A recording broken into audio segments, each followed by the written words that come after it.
Materi teks cerita sejarah. Definisi: teks cerita sejarah merupakan teks yang menceritakan fakta atau kejadian masa lalu yang menjadi latar belakang sesuatu yang mempunyai nilai sejarah. Teks cerita sejarah ini memiliki struktur orientasi. Orientasi berisi gambaran umum tentang latar belakang tokoh yang diceritakan.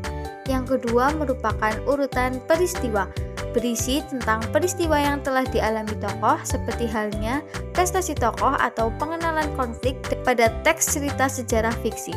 Yang ketiga yaitu resolusi, berisi penegasan kembali peristiwa yang ditulis. Pada teks cerita sejarah fiksi biasanya berisi penyelesaian dan amanat.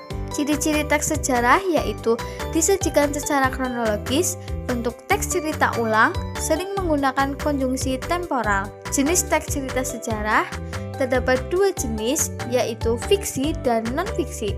Teks cerita sejarah fiksi meliputi novel, cerpen, legenda, roman, dan sebagainya. Sedangkan teks cerita sejarah non-fiksi meliputi biografi, autobiografi, cerita perjalanan, dan cerita lainnya. Nilai yang terkandung dalam teks cerita sejarah yaitu nilai budaya, moral, religius, pendidikan, estetika, dan sosial.